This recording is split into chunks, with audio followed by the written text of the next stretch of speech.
Education. As you can see guys, आप लोग को ये वाला चैनल मिल जाएगा, इस पर क्लिक करना और जाकर इस चैनल को ज्वाइन कर लेना। देखो, अगर आप लोगों को इस तरीके से ये चैनल नहीं मिलता है तो नीचे डिस्क्रिप्शन बॉक्स में PDF लिंक के नाम से एक लिंक दिया गया है। जैसे आप उस पर क्लिक करोगे ये चैनल ऑटोमेटिकली ओपन हो जाएगा, इसको जाके ज्वाइन कर लेना। ज्वाइन करने से फ़ायदा क्या होगा, यहाँ पर डेली बेसिस पर लेक्चर का PDF मिल जाता है, डेली करंट अफेयर के वीडियो का PDF मिल जाता है और डेली बेसिस पर बहुत सारे डिजिटल नोट्स मिल जाते हैं।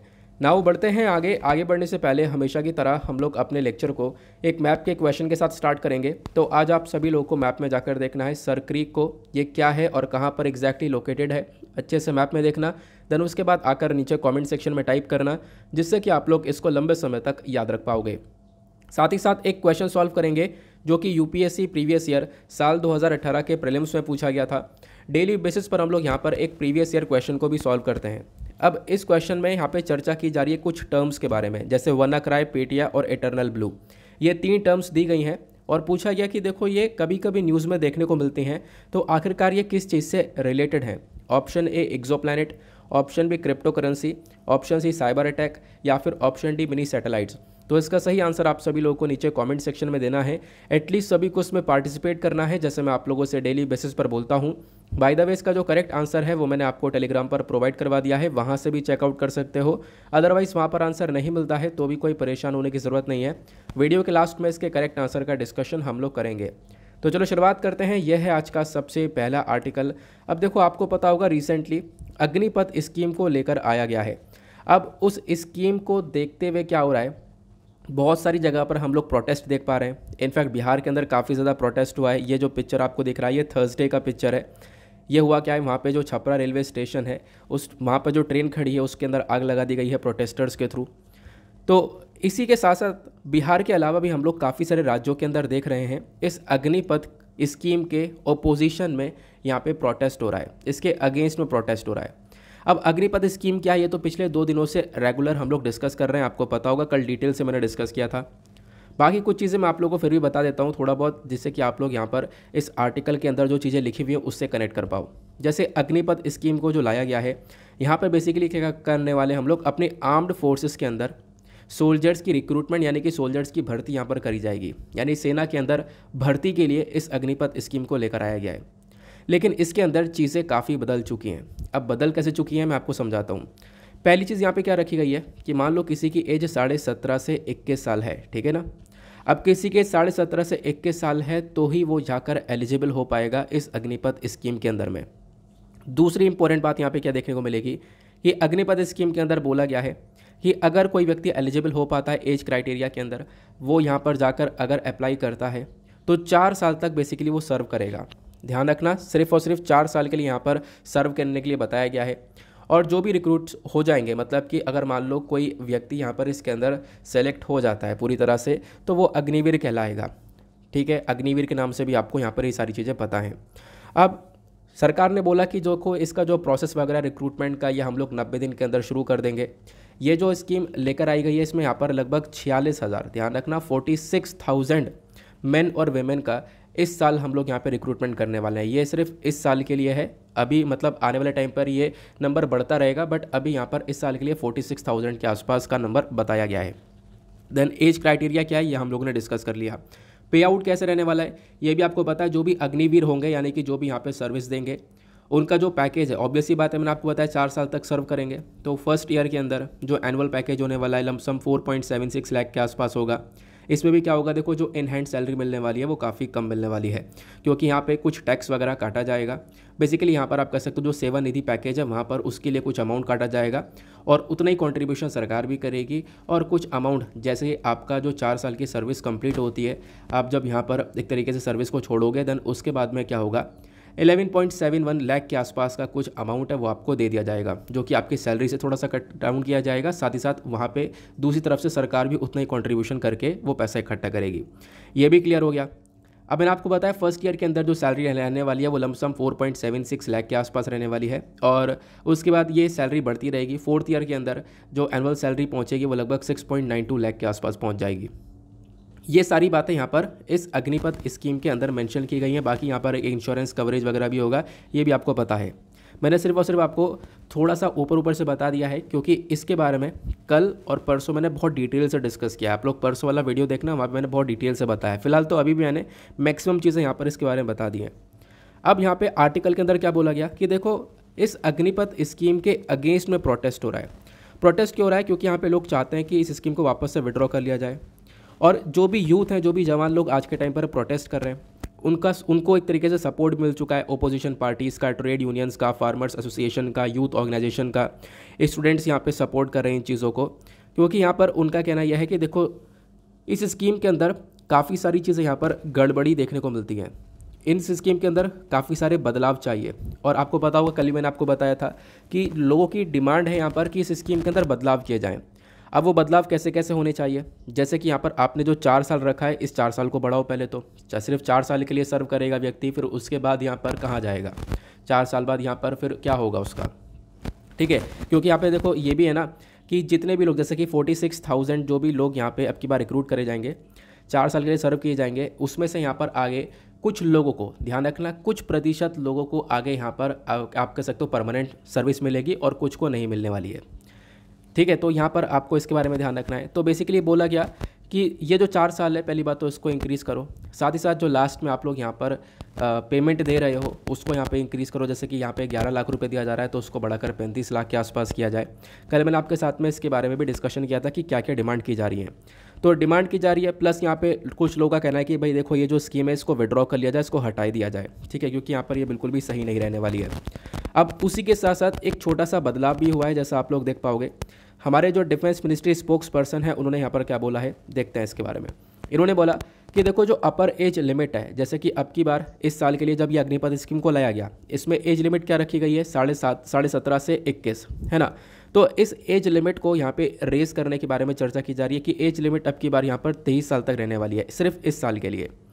इस साल के लिए यहाँ पे 23 कर दी जाएगी, ऐसा यहाँ पर मेंशन किया जा रहा है। हालांकि ये भी एक डिमांड है कि एज लिमिट को भी इंक्रीज़ किया जाए, क्योंकि एज लिमिट बहुत कम है। अब जो यहाँ पे ज़्यादा एज का हो चुका है, ठीक है, तो वो लोग यहाँ पे क्या करें।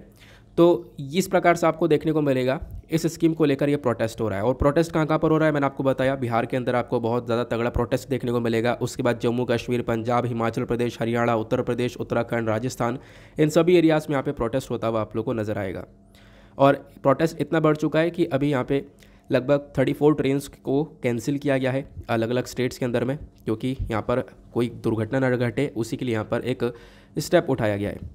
आई होप आप लोगों को यहाँ पर इसके रिगार्डिंग क्लैरिटी मिल चुकी है कि क्या क्या हो रहा है इस अग्निपथ स्कीम को लेकर। अब इसको लेकर बहुत सारे आर्टिकल्स आने वाले टाइम पर पब्लिश होते रहेंगे, वहाँ पे हम लोग कवर करेंगे। अभी फिलहाल इतनी सी इन्फॉर्मेशन है जो कि अभी आप लोगों को अपने पास में रखनी है।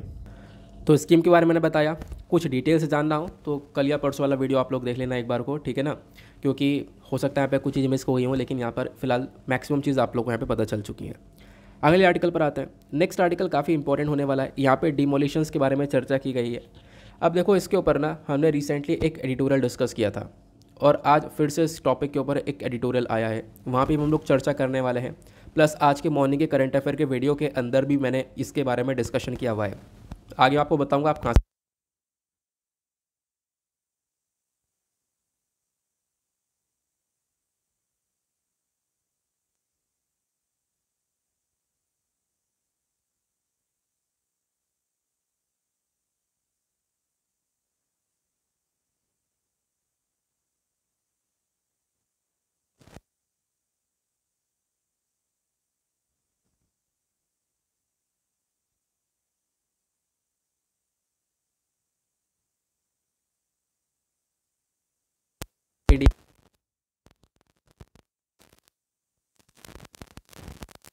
कपूर शर्मा की और नवीन जिंदल के थ्रू किया गया था। हालांकि उनको उनकी पार्टी से निकाल दिया गया है, सस्पेंड कर दिया गया है, ठीक है ना। तो ये बातें यहाँ पर मेंशन की गई हैं।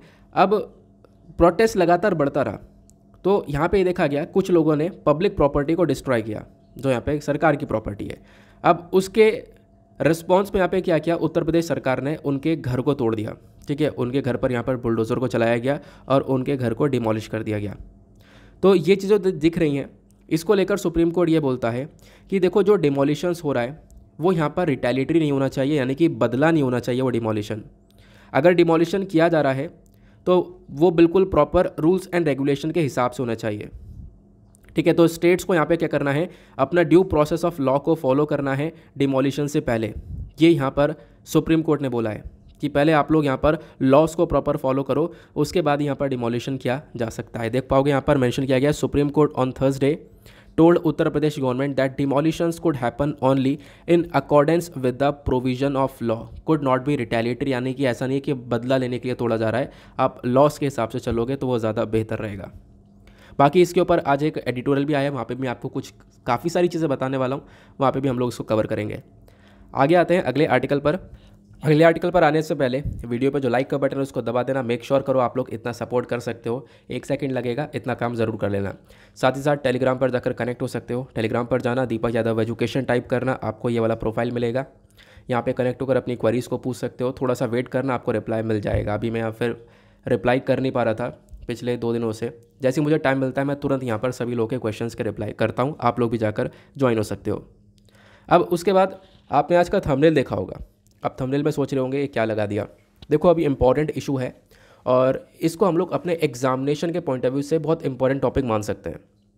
अगर हम लोग बात करें तो यहाँ पे चर्चा हो रही है कि केरला के हाई कोर्ट ने अभी एक लेस्बियन कपल को साथ में रहने की अनुमति दी है, बिल्कुल ऐसे ही हुआ है। इसके लेकर बहुत सारे आर्टिकल्स पब्लिश हुए हैं, हिंदी इंग्लिश सभी आर्टिकल्स पब्लिश हुए हैं, जैसा आप लोग देख पा रहे होंगे।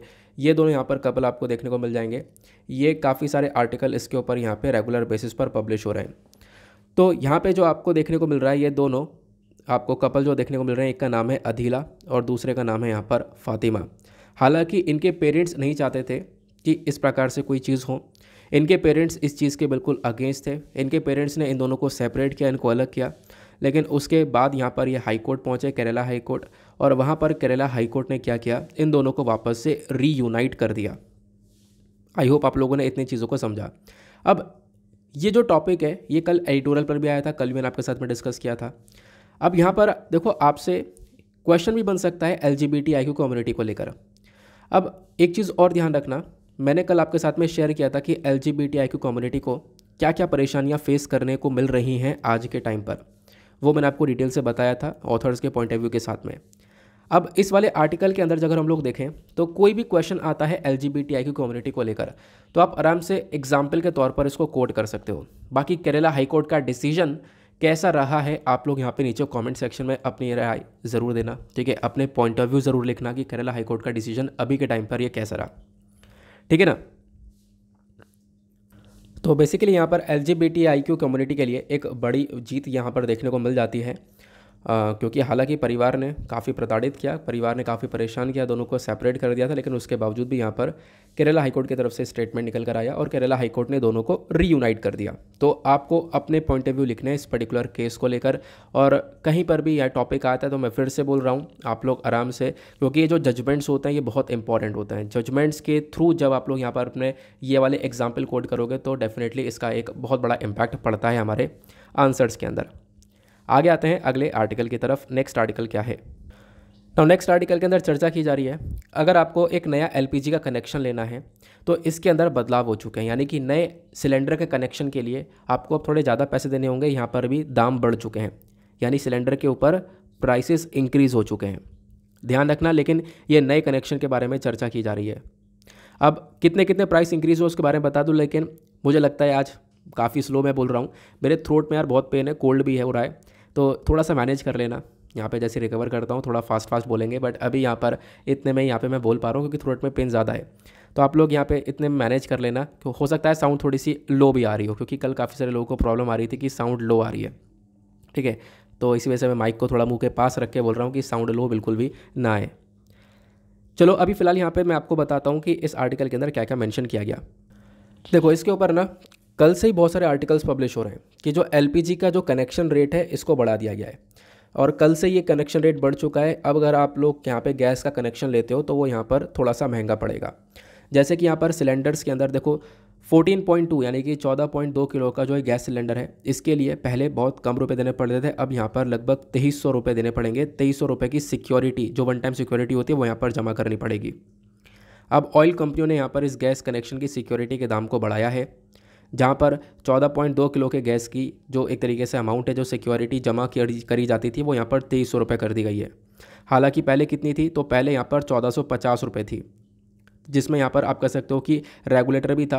आपको पता होगा सिलेंडर के ऊपर जो रेगुलेटर लगाया जाता है वो यहाँ पर 150 रुपये का रेगुलेटर भी पहले पड़ता था, लेकिन अब उस रेगुलेटर के ऊपर भी दाम बढ़ चुके हैं।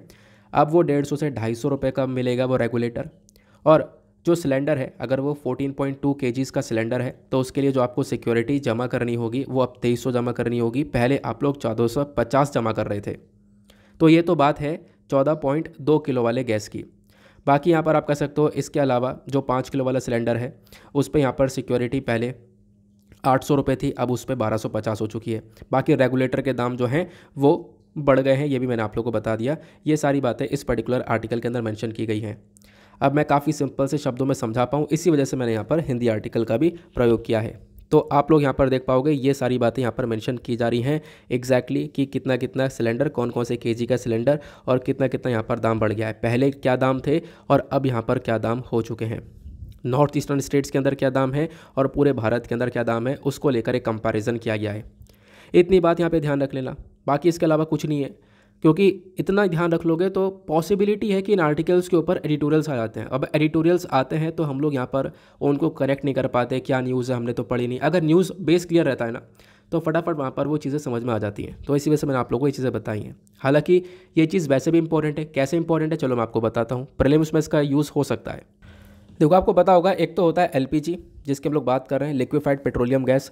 दूसरा होता है सीएनजी, कंप्रेस्ड नेचुरल गैस। दोनों के बारे में आपको पता होगा।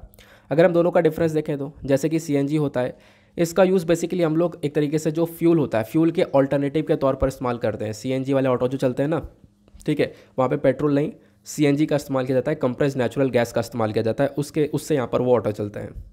बाकी एलपीजी की अगर हम लोग बात करें तो एलपीजी के काफ़ी सारे यूज़ हैं। हमारे हीट करने के लिए यूज़ होता है, घर के अंदर जो खाना बना रहे हैं, कुकिंग कर रहे हैं, उसके लिए भी एलपीजी का इस्तेमाल होता है। एलपीजी के अंदर अगर हम लोग बात करें तो एलपीजी का यूज़ इंडस्ट्रियल और एग्रीकल्चरल यूजेस पर भी देखने को मिल जाता है। दोनों की फुल फॉर्म क्या है ये भी मैंने आपको बताया। अब ये बहुत इंपॉर्टेंट पॉइंट है जो दूसरा पॉइंट है। देखो सीएनजी के अंदर जो प्राइमरी कंपोनेंट होता है, जो मेन चीज़ होती है वो होती है मीथेन।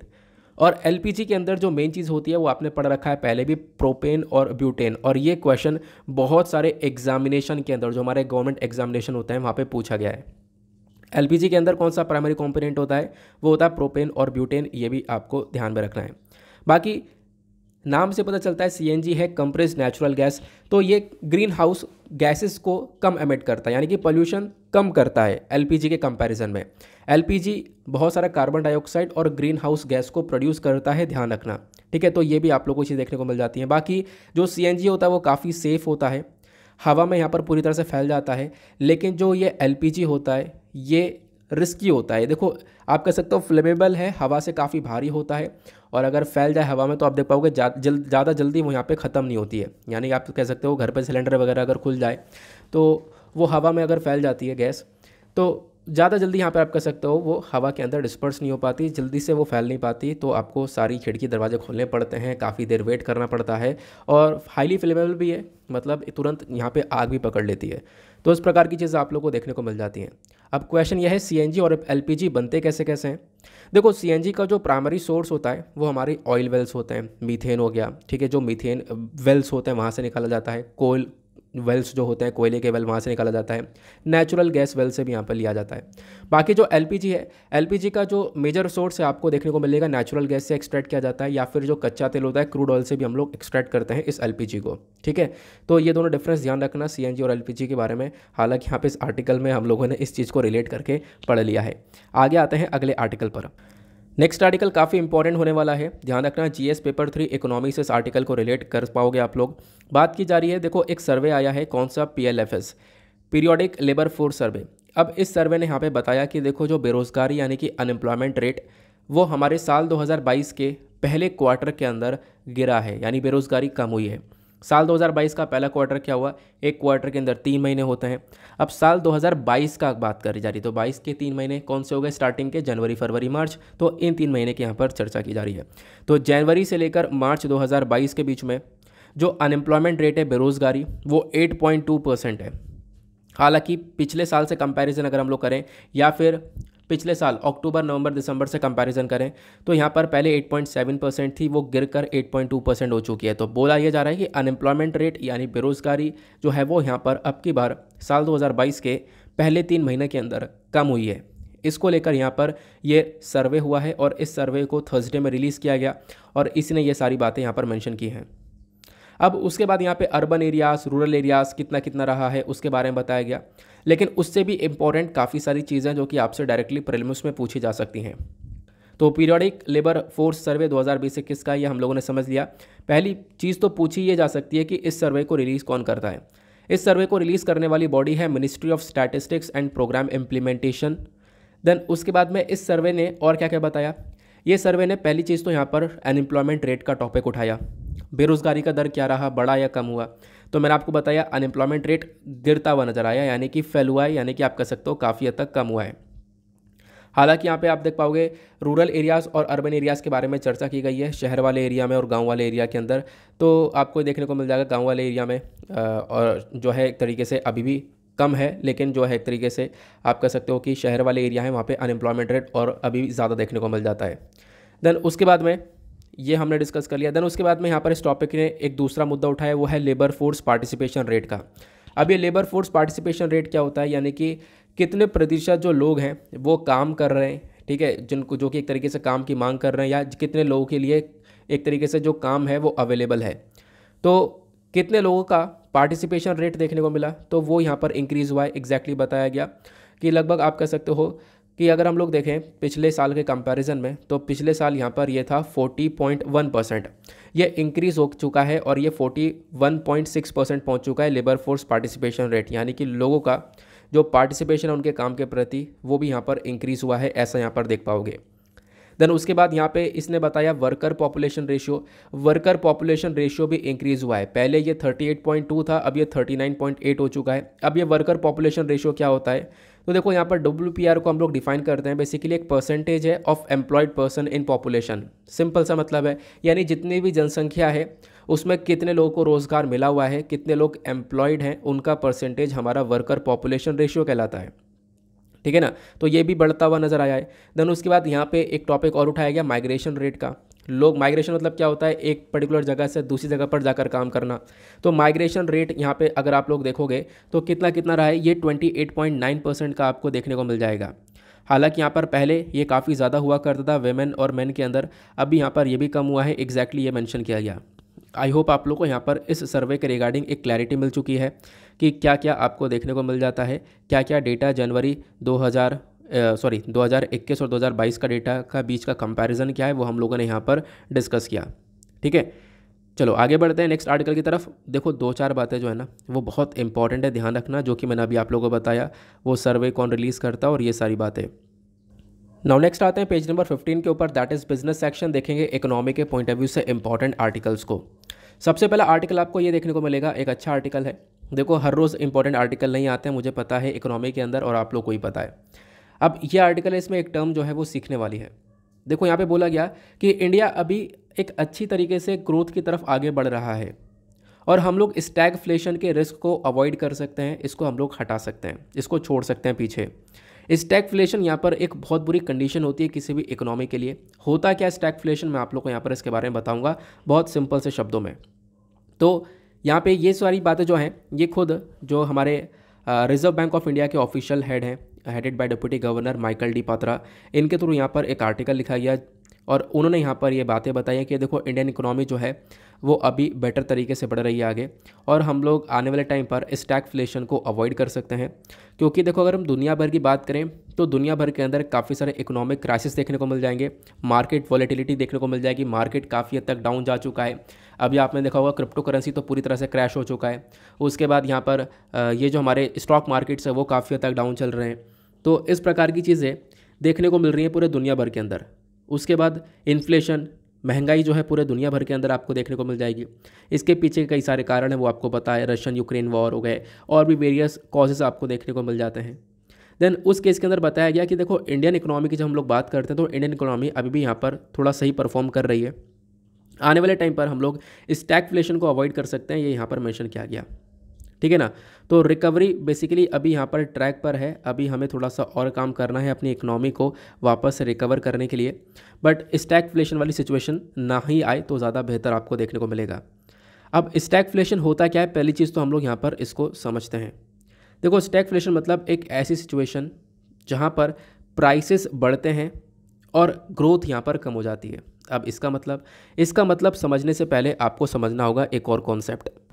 अब देखो वो कॉन्सेप्ट क्या है ना, हम लोग यहीं पे समझते हैं, कहीं पर जगह नहीं है। सबसे पहली चीज़ देखो, कोई भी इकोनॉमी है, उस इकोनॉमी के अंदर जो उसका जीडीपी है यानी कि ग्रॉस डोमेस्टिक प्रोडक्ट, मान लो ये बढ़ता है, तो अगर जीडीपी बढ़ेगा तो ध्यान रखना इन्फ्लेशन यानी कि महंगाई भी बढ़ेगी। क्यों? एक कंट्री का जीडीपी बढ़ रहा है, वहाँ पे रोज़गार मिल रहा है, लोगों के पास में पैसा आ रहा है, पैसा बहुत ज़्यादा फ्लो हो रहा है। अब लोगों के पास में पैसा आ रहा है, लोग खर्च रहे हैं, मार्केट के अंदर डिमांड बढ़ रही है, तो इन्फ्लेशन यानी कि महंगाई भी बढ़ती है। यह हमेशा ही ध्यान रखना, जीडीपी बढ़ेगी तो महंगाई भी बढ़ेगी प्लस रोज़गार भी बढ़ेगा। ये इकोनॉमी का यहाँ पर एक बहुत बड़ा इंपॉर्टेंट रूल आपको देखने को मिलता है। जीडीपी इंक्रीज़ होगी, महंगाई इंक्रीज़ होगी प्लस रोज़गार भी बढ़ेगा। अब इसी को हम लोग अगर जब बदल दें तो मतलब आप समझ लो जीडीपी आपकी कम हो रही है, जीडीपी कम होगी, मार्केट के अंदर आप कह सकते हो आपका जो ग्रोथ रेट है वो कम हो रहा है, महंगाई भी आपको कम देखने को मिलेगी क्योंकि रोज़गार लोगों को मिल नहीं रहा है, लोगों के पास में पैसा आ नहीं रहा है, डिमांड मार्केट के अंदर है नहीं, तो यहाँ पे क्या है, रोज़गार भी कम हो जाएगा और साथ ही साथ यहाँ पर महंगाई भी कम हो जाएगी।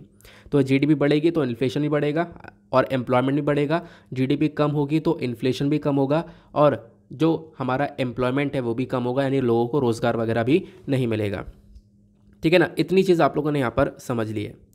अब ये तो कंडीशन हो गई हमारी नॉर्मल इकोनॉमी की, लेकिन एक यूजुअल कंडीशन आती है, मतलब ये तो हमारी यूजुअल वाली कंडीशन हो गई, एक होती है अनयूजुअल कंडीशन। अनयूजुअल कंडीशन के अंदर क्या होता है, चीज़ें जो हैं बुरी तरह से बदल जाती हैं, यानी स्टैगफ्लेशन वाली कंडीशन। स्टैगफ्लेशन में क्या होता है, जो आपकी इकोनॉमिक ग्रोथ होती है, ग्रोथ वो तो यहाँ पर कम हो जाती है, महंगाई बढ़ जाती है और बेरोज़गारी बढ़ जाती है। इसी को हम लोग बोलते हैं स्टैगफ्लेशन। मतलब क्या है, देखो ग्रोथ के अंदर स्टैग्नेशन देखना, मतलब ग्रोथ रुक जाना स्टैग, और महंगाई बढ़ जाना फ्लेशन, इन्फ्लेशन का लास्ट का फ्लेशन ले लिया गया। तो स्टैगफ्लेशन क्या है, इकोनॉमिक ग्रोथ आपकी कम होती है लेकिन यहाँ पर महंगाई बढ़ती रहती है। ठीक है, मतलब ग्रोथ कम है लेकिन फिर भी महंगाई बढ़ रही है। तो आप समझ रहे हो यह हाल, क्योंकि अभी दूसरे कंडीशन में क्या हो रहा था, दूसरे कंडीशन में हो रहा था ग्रोथ बढ़ रही थी, महंगाई बढ़ रही थी, रोज़गार बढ़ रहा था, लेकिन स्टैगफ्लेशन में ग्रोथ भी कम हो रही है, महंगाई भी बढ़ रही है और बेरोज़गारी भी बढ़ रही है। तो यह यहाँ पे एक वर्स्ट कंडीशन हो जाती है किसी भी इकोनॉमी के लिए, जिसको हम लोग स्टैगफ्लेशन के नाम से जानते हैं। अब ये बात है स्टैगफ्लेशन को लेकर अगर आप लोगों को लिखना है, क्योंकि ऑब्वियस सी बात है आप समझ तो लिए, लिखेंगे कैसे, तो लिखने के लिए यहाँ पर ये सारी बातें मैंने मेंशन कर दी हैं। स्टैगफ्लेशन क्या होता है, जहाँ पर प्राइस बढ़ जाते हैं, महंगाई बढ़ती है, इकोनॉमिक ग्रोथ स्टैग्नेंट हो जाती है, रुक जाती है। ये जो टर्म है ना स्टैगफ्लेशन, ये सबसे पहली बार लाया गया था लैन मैक्लॉड के थ्रू। ये आप लोग ध्यान में रख सकते हो, एक कंजर्वेटिव पार्टी के एमपी हैं यूके में, इन्होंने यहाँ पर ही सबसे पहली बार टर्म को इंट्रोड्यूस किया था। और जैसे मैंने आपको बताया, ये जो कंडीशन है ये हमारी इकोनॉमी के लिए सबसे डेंजरस कंडीशन मानी जाती है। क्लियर हो गया, आपने एक कॉन्सेप्ट यहाँ पर सीख लिया है, आपके इकोनॉमी का एक पार्ट है ये। अगले आर्टिकल पर आते हैं। अब जब आप लोग इकोनॉमी पेज पर आओगे ना, तो एक और छोटा सा आर्टिकल आपको देखने को मिल जाता है, ये वाला बहुत छोटा सा आर्टिकल आप लोग देख पा रहे होंगे, लेकिन इस आर्टिकल का इंपॉर्टेंस ना बहुत ज़्यादा है एग्जामिनेशन के पॉइंट ऑफ व्यू से। यहाँ पे चर्चा की जा रही है सॉवरेन गोल्ड बॉन्ड्स के बारे में। तो सॉवरेन गोल्ड बॉन्ड क्या होता है आपको पता होना चाहिए। आपको पहले भी काफ़ी बार कन्फ्यूजन रहा है, पहले भी काफ़ी बार लोगों ने पूछा है इसके बारे में। फाइनली यहाँ पर जैसी मेरी नज़र पड़ी तो यहाँ पर मैंने सोचा चलो आज डिस्कस करते हैं सॉवरेन गोल्ड बॉन्ड होता क्या है। पहले न्यूज़ समझते हैं। न्यूज़ क्या है, इस सॉवरेन गोल्ड बॉन्ड के अंदर में जो पहला ट्रांच है, यानी कि अलग अलग फेसेस के अंदर ये बॉन्ड जारी किए जाते हैं।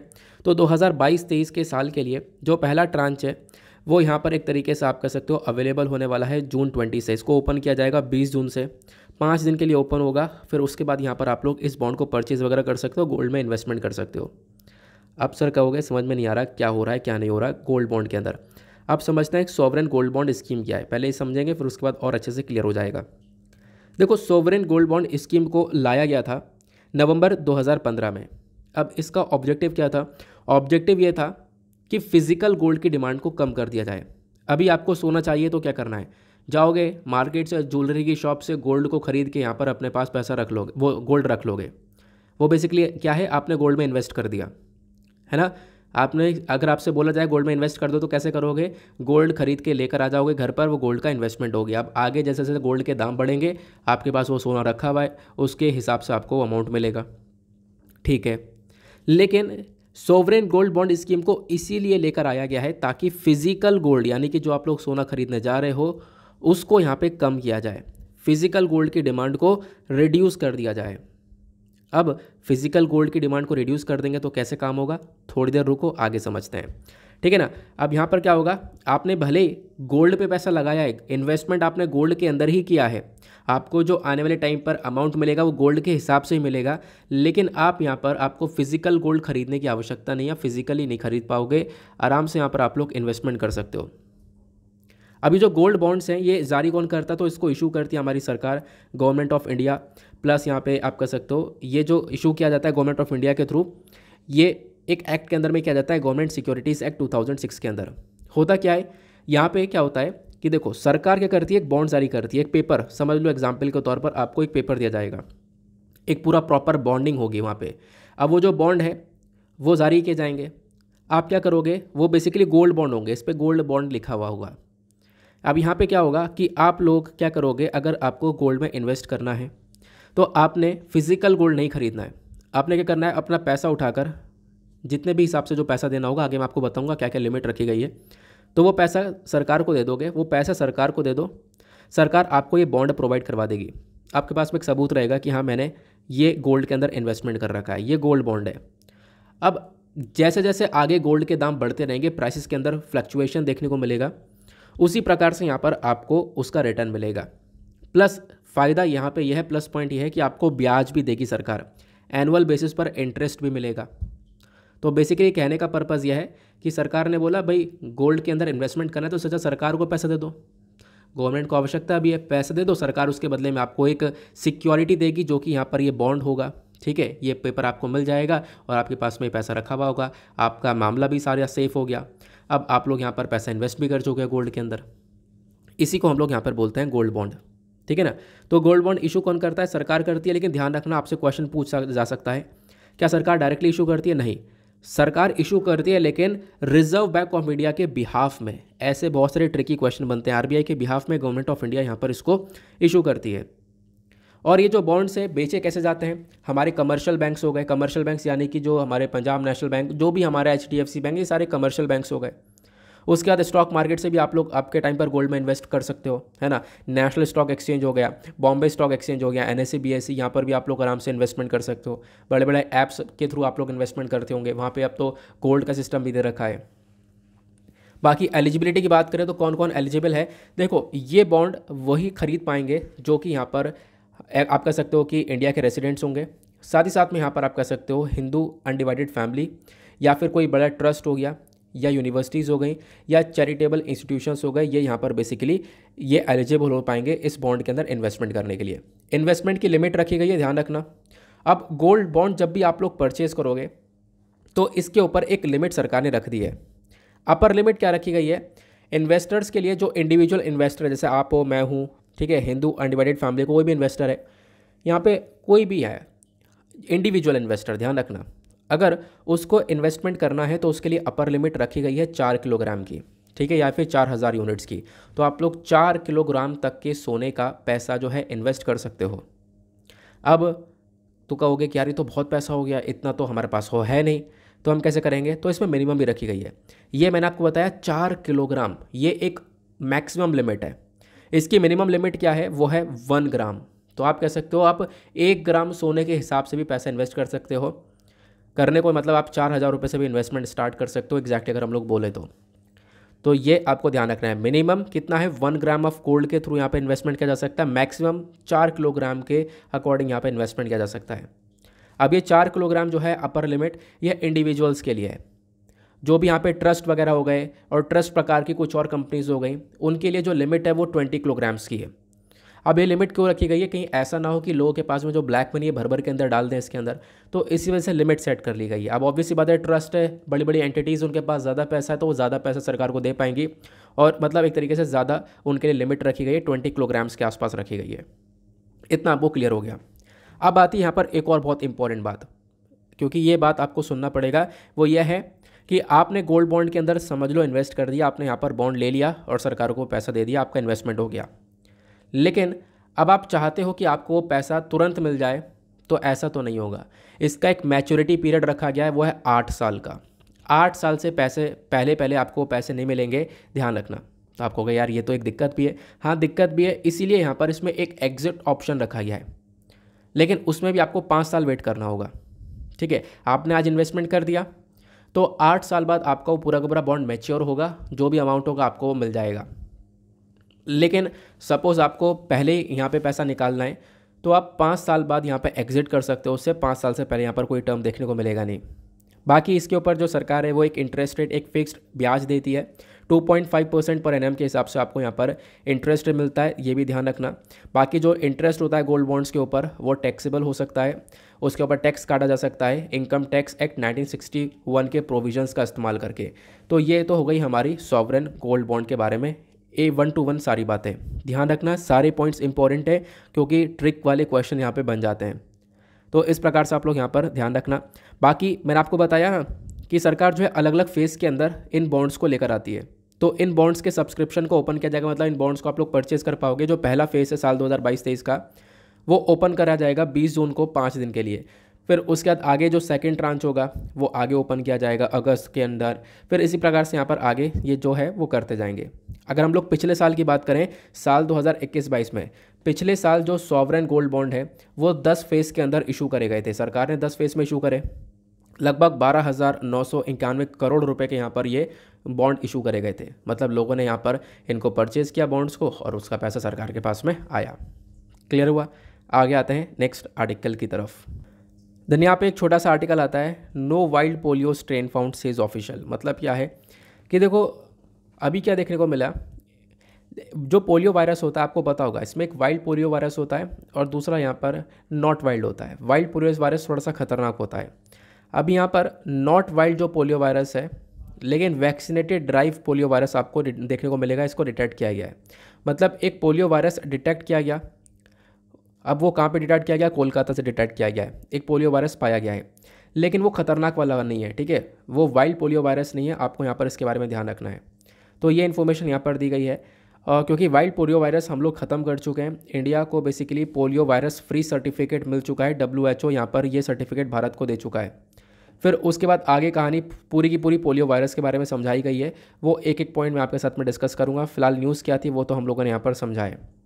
जब हम लोग बात करते हैं पोलियो के बारे में, तो पोलियो अपने आप में यहाँ पर एक ऐसा इन्फेक्शियस डिजीज़ देखने को मिलती है जिससे काफ़ी सारे लोगों की जान गई हैं और डेडली इन्फेक्शियस डिजीज़ है। डायरेक्टली आपके ब्रेन को अफेक्ट करता है, इनफैक्ट पैरालिसिस जैसी सिचुएशन बॉडी के अंदर क्रिएट हो जाती है। अब ये जो पोलियो वायरस है, वाइल्ड पोलियो वायरस, इसके अंदर 3 आपको अलग अलग स्ट्रेन्स देखने को मिलते हैं। Wild polio virus type 1, type 2, type 3। जैसे वायरस के अंदर अलग अलग स्ट्रेन्स हुआ करते ना, जैसे कि अभी कोविड आया था, ओमिक्रॉन, और अलग अलग यहाँ पर स्ट्रेन बनते रहे, वैसे यहाँ पर आप कह सकते हो ये पोलियो वायरस के अलग अलग स्ट्रेन्स देखने को मिलते हैं। यहाँ भी बोला गया तीनों स्ट्रेन्स खतरनाक हैं और तीनों की वजह से यहाँ पर डेथ भी हो सकती है, प्लस यहाँ पर इंसान के अंदर पैरालिसिस जैसी सिचुएशन भी क्रिएट हो सकती है। हालांकि तीनों ही वायरस के अंदर कुछ जेनेटिकल डिफरेंस होता है, वो उनकी अपनी बात देखने को मिलेगी, लेकिन यहाँ पर आप कह सकते हो कॉजेज़ जो हैं वो बिल्कुल सेम है, वो यहाँ पर डेथ वगैरह क्रिएट कर सकते हैं। बाकी फैलता कैसे है, तो देखो यहाँ पर गंदा खाना खाने की वजह से, कॉन्टेमिनेट यानी दूषित खाना खा लिया या फिर दूषित पानी पी लिया, तो इसकी वजह से भी यहाँ पर जो ये वायरस है वो फैलता हुआ नज़र आता है। और सबसे बुरी तरह से ये अफेक्ट करता है 5 साल से कम उम्र वाले बच्चे को।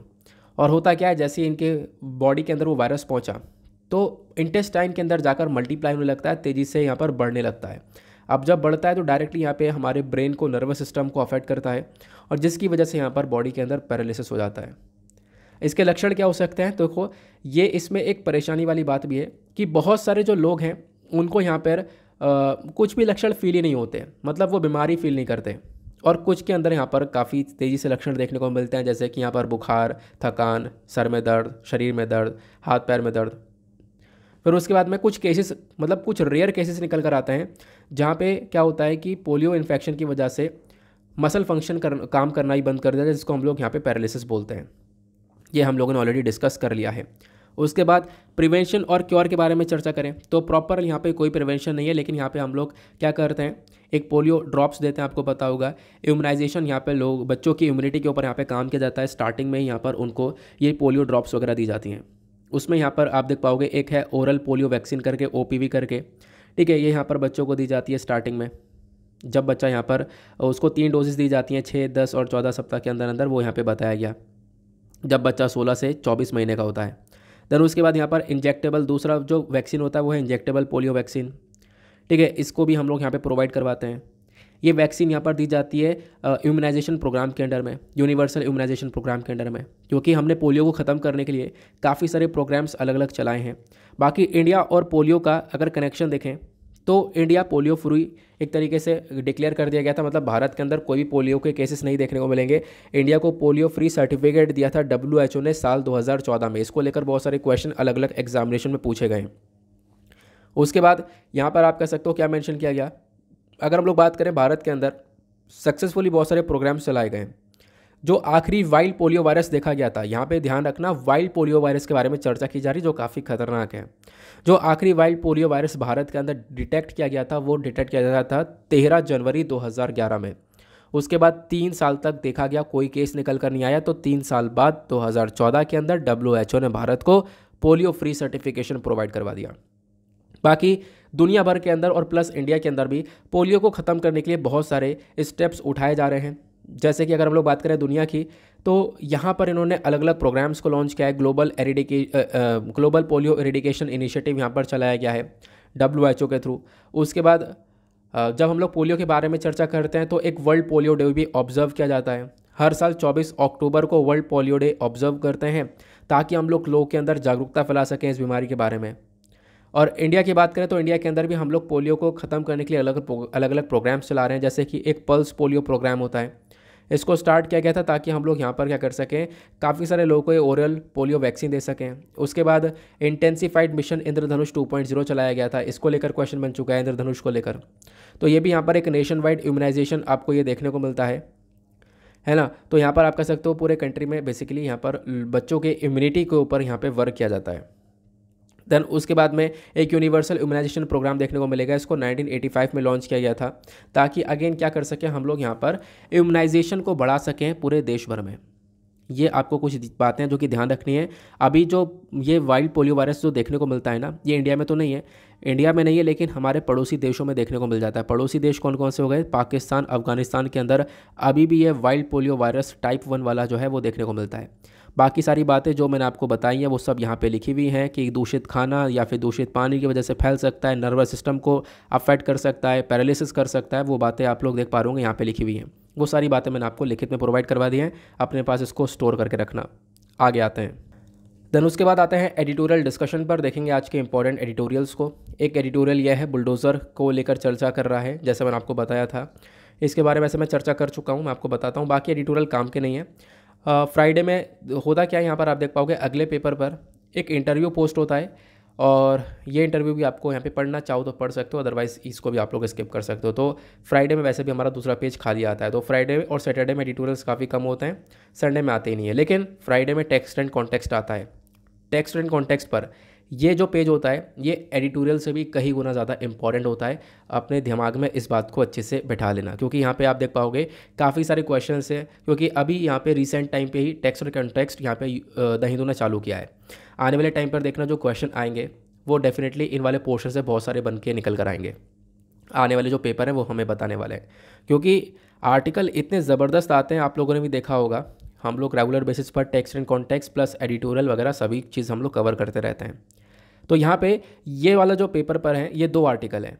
एक आर्टिकल तो यह है कि अभी देखो क्रिप्टो मार्केट ना पूरी तरह से क्रैश हो गया, मतलब जिन लोगों ने इन्वेस्टमेंट कर रखा था क्रिप्टो में वो आज कह रहे बर्बाद हो गए हम लोग, इतनी बुरी तरह से यहाँ पे मार्केट क्रैश हुआ है। पता नहीं बोला जा रहा है रिवाइव करेगा मार्केट, वापस से उठेगा नहीं उठेगा। तो हम डिस्कस करेंगे आखिरकार क्या रीजंस थे क्रिप्टो मार्केट के क्रैश होने पर, इसका क्या इम्प्लीकेशंस देखने को मिलेंगे। देन अगला एडिटोरियल बात करता है कि अभी देखो क्रेडिट कार्ड को यूपीआई से लिंक करने के बारे में यहाँ पे चर्चा की जा रही है। तो आरबीआई ने स्टेप उठाया कि क्रेडिट कार्ड को यूपीआई से लिंक किया है, इससे यहाँ पर बहुत सारे बेनिफिट्स देखने को मिलेंगे। एक अच्छा स्टेप उठाया गया है आरबीआई के साइड से, इसको भी डिस्कस करेंगे। Plus credit card debit card क्या होते हैं उनका डिफरेंस भी आपको मैं आज बता दूंगा, आप उसको आराम से क्लियर कर पाओगे, क्योंकि काफ़ी सारे लोगों को कन्फ्यूजन रहता है कि क्रेडिट कार्ड और डेबिट कार्ड आखिरकार क्या होते हैं। चलो पहले हम लोग इस वाले एडिटोरियल को देखते हैं, reasons behind the crashing crypto market. हुआ क्या देखो क्रिप्टो करेंसी आपको पता है, अब यार ये मत पूछना क्रिप्टो करेंसी क्या है। एक आपको कह सकते हो वर्चुअल करेंसी है, ठीक है, यानी कि आप कह सकते हो ऑनलाइन वे में आपको ये देखने को मिलेगी। इसकी माइनिंग करते हैं हम लोग, कंप्यूटर के अंदर प्रोग्रामिंग्स की जाती है, उसके बाद में माइनिंग करने के बाद में लंबे समय तक माइनिंग कर कर कर जो है वो क्रिप्टो करेंसी बनकर निकलती है, ठीक है ना। अब वो ऑनलाइन सब कुछ देखने को मिलेगा, ब्लॉकचेन टेक्नोलॉजी यहाँ पर देखने को मिलती है इस क्रिप्टो करेंसी के अंदर में। अलग अलग प्रकार की क्रिप्टो करेंसीज होती हैं, बिटकॉइन, इथेरियम, लाइट कॉइन, इस प्रकार की सब आप देख पाओगे। ये सारी की सारी क्रिप्टो करेंसीज हैं, जिसमें से सबसे पॉपुलर आपको बिटकॉइन देखने को मिलता है। अब बिटकॉइन के साथ साथ और भी बहुत सारी क्रिप्टो करेंसीज हैं, वो क्या कर गई, क्रैश कर गई। और आप कह सकते हो कि पिछले साल भी इतना बड़ा क्रैश नहीं देखने को मिला है, अभी तक का सबसे बड़ा क्रैश अब की बार हुआ है। बिटकॉइन ने अब की बार आप कह सकते हो अपना जितना भी, मतलब कि आप कह सकते हो कि पिछले साल एक पीक पर आ चुका था, बहुत ज़्यादा हाईएस्ट पहुंच चुका था बिटकॉइन। पता है पिछले साल $69,000 के आसपास ये पीक पर पहुंच चुका था। पिछले साल नवंबर की बात है बस, खाली है आप कह सकते हो 6-7 महीने पहले की बात है, $69,000 तक ये बिटकॉइन पहुंचा था। लेकिन अभी क्या हुआ है, करेंटली पता है क्या हुआ, ये $22,000 पर पहुंच चुका है। तो 69,000 से गिरकर 22,000 पर, 22,000 पर। तो ये आप समझ सकते हो। इथेरियम हो गया, और भी दूसरी क्रिप्टो करेंसीज हो गई। यहाँ पे जो इन्वेस्टर्स है जिन्होंने इनमें इन्वेस्ट कर रखा था, उनका 80% पैसा ख़त्म हो चुका है। मतलब जितना इन्वेस्टमेंट उन्होंने किया था कि भाई एक टाइम पर, उनका बहुत ज़्यादा ओवरऑल अमाउंट यहाँ पे ख़त्म हो चुका है। क्योंकि क्रिप्टो करेंसी का अगर हम पूरा ही मार्केट देखें तो उसके अंदर इतनी तगड़ी गिरावट देखने को मिली है कि जनवरी 2021 से पहले इस प्रकार की गिरावट थी। अब जनवरी 2021 से अब तक का $1 ट्रिलियन तक का मार्केट यहाँ पे ख़त्म हो चुका है, ड्रॉप डाउन देखने को मिल चुका है। तो क्रिप्टो करेंसी के अंदर ये सबसे बड़ा क्रैश देखने को मिला है, जो कि इस पर्टिकुलर एडिटोरियल के अंदर समझाया गया। देन उसके बाद मतलब क्रैश इतना तगड़ा है कि बहुत सारे लोग बिलीव करते हैं पता नहीं ये वापस से रिवाइव हो पाएगा या नहीं हो पाएगा, वापस से अपनी पीक पर आ पाएगा या नहीं आ पाएगा। इसको लेकर काफ़ी सारे कंसर्न्स देखने को मिल रहे हैं। अब क्वेश्चन ये है कि सर क्रिप्टो करेंसी आखिरकार क्रैश कैसे हुआ, क्योंकि दूसरा क्वेश्चन ये उठता है why are crypto currencies crashing. तो दूसरा पहले पर आते हैं। ये देखो यहाँ पे देखो, ये बोला गया कि कोई पॉसिबल बात नहीं कि हम लोग क्या रीज़न बताएं, मतलब कोई एग्जैक्ट रीज़न अभी भी नहीं पता कि कैसे ये क्रिप्टो करेंसी क्रैश हुआ है। लेकिन फिर भी यहाँ पर जो एनालिस्ट हैं, बहुत ज़्यादा पॉपुलर एनालिस्ट हैं, उनका मानना यह है कि क्रिप्टो करेंसी के अंदर जो भी ये दाम गिरते हुए नज़र आए हैं, इसके पीछे का रीज़न है कि आज के टाइम पर स्टॉक वगैरह भी यहाँ पर आप देख पाओगे काफ़ी हद तक डाउन हो गए, क्योंकि स्टॉक मार्केट भी हमारा हिट हुआ नज़र आ रहा है। इसके पीछे का भी एक कारण है, क्रिप्टो करेंसी, स्टॉक मार्केट सब डाउन हो रहे हैं। क्यों? क्योंकि लोग जो हैं वो, मतलब जो हमारे देश हैं वो मॉनेटरी पॉलिसी को टाइट कर रहे हैं। अगर हम लोग एग्जाम्पल के तौर पर देखें तो अभी रिसेंटली यहाँ पे क्या किया गया, हमारी सेंट्रल बैंक के थ्रू जो रिजर्व बैंक ऑफ इंडिया है, उन्होंने यहाँ पर अपनी जो मॉनेटरी पॉलिसी उसको टाइट कर दिया, रेपो रेट वगैरह बढ़ा दिया। इससे क्या होगा, मार्केट के अंदर मनी का फ्लो कम होगा, ठीक है, क्योंकि इंटरेस्ट बढ़ जाएगा, लोगों के पास में पैसा नहीं आएगा। अब रेपो रेट वगैरह जब बढ़ा दिया, अब कहोगे रेपो रेट क्या होता है, तो इसके ऊपर एक वीडियो मैंने बना रखा है, आप लोग यूट्यूब पर जाना, सिंपल से टाइप करना repo rate by Deepak Yadav, हाँ बाय दीपक यादव डाल देना, बस आपको वीडियो मिल जाएगा, आप उसमें समझ पाओगे, ठीक है ना। तो बेसिकली क्या हुआ, मॉनेटरी पॉलिसी कुछ इस प्रकार से टाइट की गई है कि मनी में, मार्केट में मनी का फ्लो रुका, जिसकी वजह से आप कह सकते हो कि ये सारी चीज़ें हो रही हैं कि मार्केट क्रैश हो रहा है, प्लस यहाँ पे जो लोग वगैरह हैं वो अपने पैसे भी यहाँ पर निकालते हुए नज़र आ रहे हैं। इतना क्लियर हुआ। बाकी कुछ लोग का यहाँ पर आर्गूमेंट यह है कि क्रिप्टो करेंसीज़ के जो भी यहाँ पे प्राइस देखने को मिल रहे हैं वो ज़्यादातर आप ऑब्वियसली देखो ये स्पेकुलेटिव प्राइस है। मैं आपको एक बात बताऊँ, देखो क्रिप्टो करेंसी के अंदर पर्सनली तो यहाँ पर मैंने इन्वेस्टमेंट कभी भी नहीं किया है। क्रिप्टो करेंसी बेसिकली यहाँ पर देखो पता नहीं कौन चला रहा है कौन नहीं चला रहा है, सबसे बड़ी बात आपको देखने को मिलता है इसके ऊपर कोई भी रेगुलेशन नहीं है। जैसे आपका ये नोट करेंसी है, स्टॉक मार्केट है, स्टॉक मार्केट को देखने वाली कौन सी बॉडी है, सेबी हो गया, security exchange board of India. वैसे आपकी जो ये करेंसीज़ हैं इसको रेगुलेट करने वाला रिजर्व बैंक ऑफ इंडिया है। तो इस प्रकार से क्रिप्टो करेंसी के ऊपर कोई भी रेगुलेशन बॉडी आपको देखने को नहीं मिलती है, ये भी यहाँ पर एक प्रॉब्लमेटिक चीज़ देखने को मिलती है। और क्रिप्टो करेंसी के अंदर जो वॉलेटिलिटी है ना, ये बहुत ही ज़्यादा है, मतलब ये उतार चढ़ाव बहुत ज़्यादा आपको देखने को मिल जाता है। तो ये कुछ चीज़ यहाँ पे बताई जा रही हैं हमारे एक्सपर्ट्स के थ्रू कि वॉलेटिलिटी भी आपको बहुत ज़्यादा देखने को मिल जाती है इसके अंदर में, यानी ऊपर नीचे ये बहुत तेज़ी से होता रहता है। ये कुछ यहाँ पे कारण बने क्रिप्टो करेंसी के गिरावट के पीछे। अब एक और क्वेश्चन आता है, सरकार कैसे देख रही है क्रिप्टो करेंसी को, सरकार कैसे देखती हैं यहाँ पे ये बताओ। कुछ तो कंट्रीज़ ऐसी हैं जिन्होंने क्रिप्टो करेंसी को एज अ करेंसी अडॉप्ट किया। एग्जाम्पल के तौर पर एल सल्वाडोर यहाँ पर कंट्री बना जिसने यहाँ पे क्रिप्टो करेंसी को अपनी यहाँ पर करेंसी के तौर पर अडॉप्ट किया। लेकिन कुछ कंट्रीज़ ऐसी हैं जो कि क्रिप्टो करेंसी को सीधा सीधा ओपोज करती हैं। एग्जाम्पल के तौर पर चाइना रशिया ने पूरी तरह से बैन मार दिया है क्रिप्टो करेंसी के ऊपर। उनके देश में क्रिप्टो करेंसी बिल्कुल भी अलाउ नहीं है। हालांकि इंडिया ने भी यहाँ पर रोक लगाने की कोशिश करी है, क्योंकि आपको पता होगा भारत ने टैक्स को और साथ ही साथ यहाँ पर रेगुलेशंस लाने के बारे में फोकस किया। क्रिप्टो करेंसी के ऊपर हम लोग टैक्स वगैरह चार्ज करेंगे, ठीक है। तो बेसिकली रोक इंडिया की साइड से भी लगाई गई हैं, क्योंकि हालांकि यहाँ पे आप देख पाओगे तो इंडिया जो है, हमारी सरकार क्रिप्टो करेंसी की शुरुआत से ही अगेंस्ट में आपको देखने को मिल जाएगा। क्यों? देखो, इंडिया में रिजर्व बैंक ऑफ इंडिया है, आरबीआई यहाँ पर चीज़ों को संभाल रहा है। हमारी करेंसी है उसको यहाँ पे आरबीआई रेगुलेट कर रहा है, प्रॉपर बैंकिंग सिस्टम चल रहा है आरबीआई की वजह से। लेकिन क्रिप्टो करेंसी के ऊपर कोई भी रेगुलेशन है नहीं, ठीक है ना। तो इसी वजह से यहाँ पर आप कह सकते हो कि हम लोग भी एक तरीके से क्रिप्टो करेंसी को स्टार्टिंग से ओपोज करते हुए नज़र आ रहे हैं। और अगर क्रिप्टो करेंसी एक वाइडली एक्सेप्टेबल हो जाए, मतलब कि लोग एक्सेप्ट करने लगे क्रिप्टो करेंसी को, मार्केट के अंदर एक क्रिप्टो करेंसी चलने लगे, आप पेमेंट क्रिप्टो करेंसी में करने लगे, तो इससे डेफिनेटली जो हमारा रिजर्व बैंक ऑफ इंडिया है उसके कंट्रोल खत्म हो जाएगा। भाई फिर रिजर्व बैंक ऑफ इंडिया का काम ही क्या रह गया? क्योंकि लोग फिर क्रिप्टो करेंसी का यूज़ करने लगेंगे, क्रिप्टो करेंसी से यहाँ पर सारा व्यापार चलेगा। लोग यहाँ पे फिर यूज़ ही नहीं करने वाले। क्या जो हमारा करेंसी फियाट करेंसी है, जो हमारी ये कागज़ वाली करेंसी और कॉइन वाली करेंसी देखने को मिल रही है वो। तो बेसिकली इसी चक्कर में हमारे रिजर्व बैंक ऑफ इंडिया ने भी इसके ऊपर काफ़ी सारी रोक लगाई है, ठीक है ना। अब एक और क्वेश्चन सर उठता है कि क्या आने वाले टाइम पर क्रिप्टो करेंसी वापस से उठ सकता है? तो देखो, बहुत सारे यहाँ पर एनालिस्ट हैं, उनका कहना यह है कि देखो क्रिप्टो करेंसी जैसे कि बिटकॉइन वगैरह है, यहाँ पर पहले भी ऐसी सिचुएशन देखने को मिली है, तो वहाँ पर ये वापस से उठ जाते हैं। और बहुत सारे एक्सपर्ट्स का कहना यह है कि भाई ये तो करेंट टाइम पर है पैसा इन्वेस्ट करने का, क्योंकि आपने देखा होगा जो बहुत सारे स्टॉक मार्केट वाले लोग होते हैं वो यहाँ पे बोलते नहीं है कि भाई जब स्टॉक डाउन है, स्टॉक मार्केट गिरावट में देखने को मिलेगा, यही सही समय होता है पैसा डालने का मार्केट में, पैसा निकालने का नहीं, पैसा डालने का, क्योंकि मार्केट गिरा हुआ है। अब आगे यहाँ पर क्या होगा, मार्केट जब उठेगा तो आपको ज़्यादा रिटर्न मिलेगा, क्योंकि आपने कम पैसे में स्टॉक को परचेज़ किया, जब रिटर्न मिलेगा तो ज़्यादा मिलेगा। तो इसी प्रकार से हमें बोला जा रहा है कि बहुत सारे यहाँ पर एक तरीके से क्रिप्टो एंथुसियास्ट, उनका कहना यह है कि भाई ये टाइम ना बिल्कुल सही टाइम है, इन्वेस्टमेंट कर दो खूब क्रिप्टो करेंसी के अंदर में। लेकिन कुछ लोगों का आर्गूमेंट यह है कि भाई यहाँ पर बिल्कुल मत करना, क्योंकि पॉसिबिलिटी है कि ये वापस से उठे ही ना।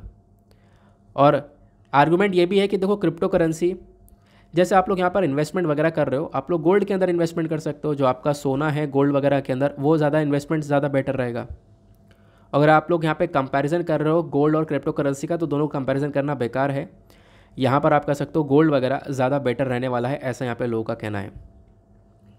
कुछ लोगों का कहना यह है कि देखो रियल वैल्यू जो है क्रिप्टो करेंसी की, वो यहाँ पर आप कह सकते हो बिल्कुल ज़ीरो है। क्रिप्टो करेंसी की कोई वैल्यू नहीं है, क्योंकि क्रिप्टो करेंसी का कोई ऊपर रेगुलेशन नहीं है, कोई इसकी इतनी इज्जत नहीं है, कोई वैल्यू नहीं देखने को मिलेगी, ठीक है। कहीं कहीं पर कुछ कंट्रीज़ ने बैन कर रखा है पूरी तरह से, तो ये यहाँ पे देखने को मिलेगा। हालांकि गोल्ड सिल्वर इनका वैल्यू बहुत ज़्यादा है हर जगह पर, ये भी यहाँ पर मेंशन किया जाता है, ठीक है। आई होप आप लोग को यहाँ पर ये भी क्लैरिटी मिल चुकी है। तो जो प्रीशियस मेटल्स हैं जैसे गोल्ड सिल्वर हो गए, ये कई गुना ज़्यादा एक्सेप्टेबल है क्रिप्टो करेंसी कंपैरिजन में। क्रिप्टो करेंसी कहीं पर एक्सेप्ट ना हो उसका कोई पता नहीं, लेकिन यहाँ पे गोल्ड और जो हमारा सिल्वर या फिर जो मेटल्स हैं वो डेफिनेटली हर जगह पर एक्सेप्ट किए जाते हैं, ठीक है ना। आई होप आप लोगों को यहाँ पर ये भी काफ़ी अच्छे से समझ में आ चुका है। तो बिटकॉइन गोल्ड सिल्वर के जितना वैल्यूएबल नहीं हो सकता, तो आपने अगर गोल्ड एंड सिल्वर के अंदर इन्वेस्टमेंट कर रखा है तो वो ज़्यादा बेहतर है। तो क्रिप्टो करेंसी के बजाय आप लोग वहाँ पे उस तरफ पे इन्वेस्टमेंट कर सकते हो। ये चीज़ यहाँ पर मेंशन की गई हैं। आई होप आप लोगों ने यहाँ पर समझ लिया है कि क्रिप्टो करेंसी के क्रैशिंग के पीछे का रीज़न प्लस क्रिप्टो करेंसी का मार्केट कहाँ पर आज के टाइम पर चल रहा है। उसके बाद अगले एडिटोरियल पर आते हैं। नेक्स्ट एडिटोरियल बात करता है the move to link credit card with UPI. भाई यहाँ पे क्या हुआ, अभी आप देख पाओगे, देखो जो यूपीआई होता है हमारा यूनिफाइड इंटरफेस सिस्टम, ठीक है। अब अरे यार मैंने क्या बोल दिया, यूनिफाइड पेमेंट इंटरफेस।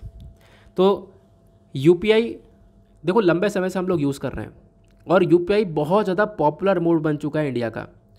अगर हम लोग बात करें तो लगभग 26 करोड़ यूनिक यूज़र्स हैं जो कि यूपीआई का यूज़ कर रहे हैं। आप लोग फ़ोन पे, गूगल पे, ये सारी चीज़ें यूज़ कर रहे होंगे, वो सब यहाँ पर यूपीआई बेस्ड आपको देखने को मिलेंगे। लगभग 5 करोड़ मर्चेंट्स इस प्लेटफॉर्म के ऊपर, यानी जो दुकानें व्यापार वगैरह चल रहा है, 5 करोड़ के आसपास लोग यहाँ पे इस प्लेटफॉर्म के ऊपर हैं। आजकल के टाइम पर तो सभी जगह पर छोटे छोटे शॉप्स पर भी आपको ये यूपीआई का यूज़ होता हुआ नज़र आ रहा है। मई 2022 की अगर हम लोग बात करें, यानी पिछले महीने की बात है, लगभग 594 करोड़ ट्रांजैक्शंस हुए थे यूपीआई के तहत।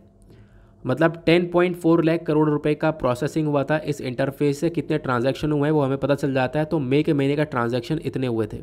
तो आप समझ सकते हो यूपीआई कितनी बड़ी चीज़ है इंडिया के अंदर में करेंट टाइम पर।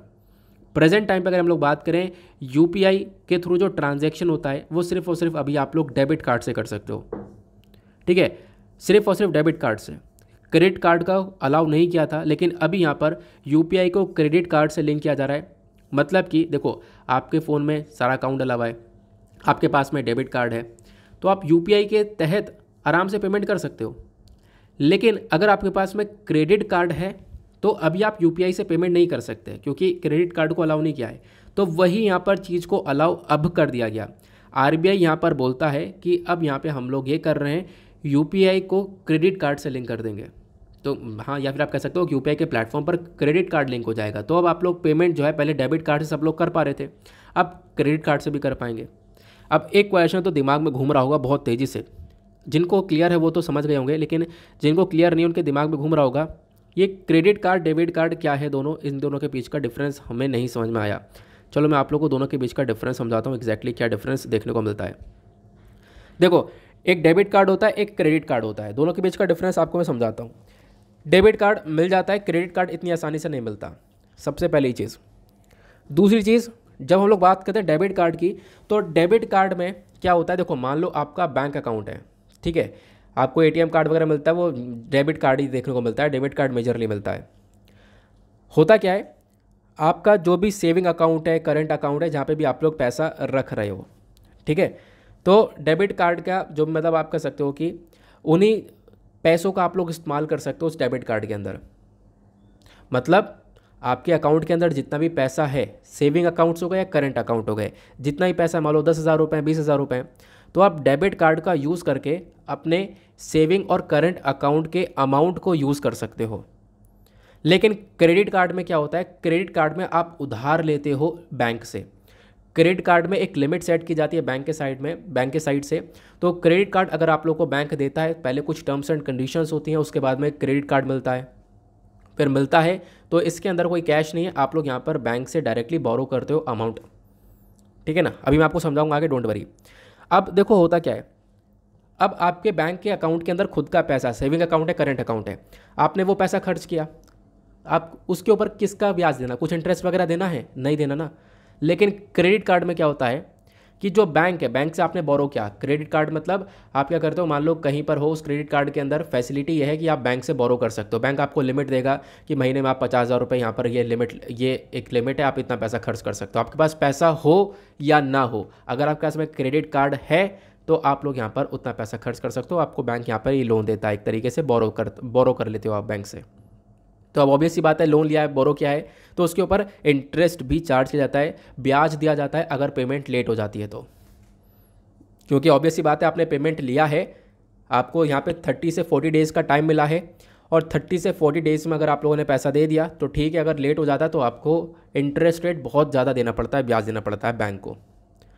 देन उसके बाद में डेबिट कार्ड में आपको देखने को मिलेगा, जो भी आपका पैसा कटता है वो आपके खुद के अकाउंट से कटता है, जो भी आपका सेविंग और बैंक अकाउंट है जहाँ पे आपने पैसा रख रखा है।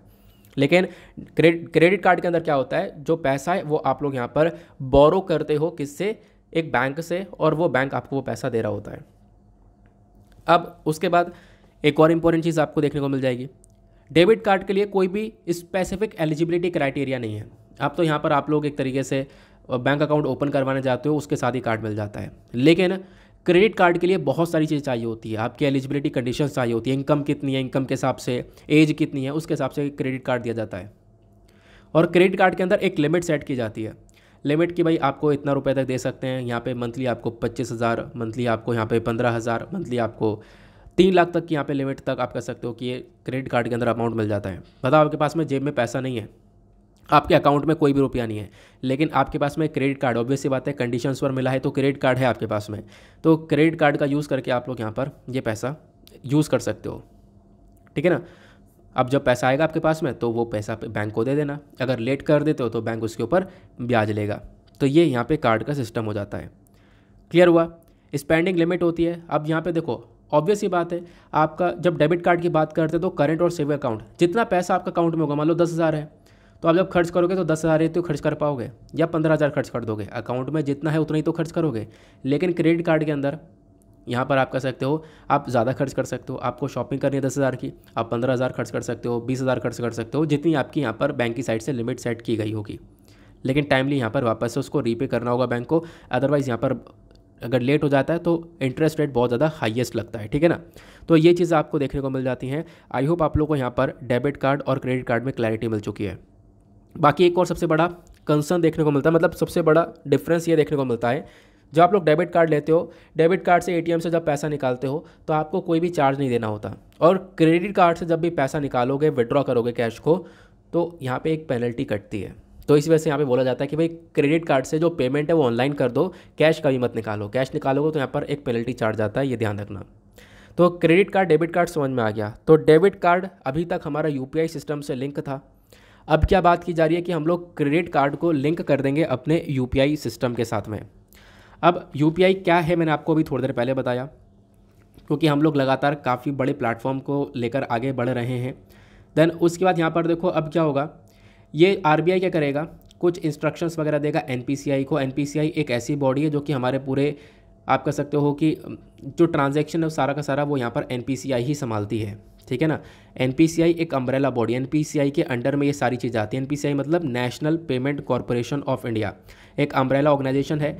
ये पेमेंट वगैरह, ट्रांजैक्शन वगैरह जितनी भी चीज़ें होती हैं वो सब यहाँ पर इस एनपीसीआई के अंडर में ही होती हैं, ठीक है ना।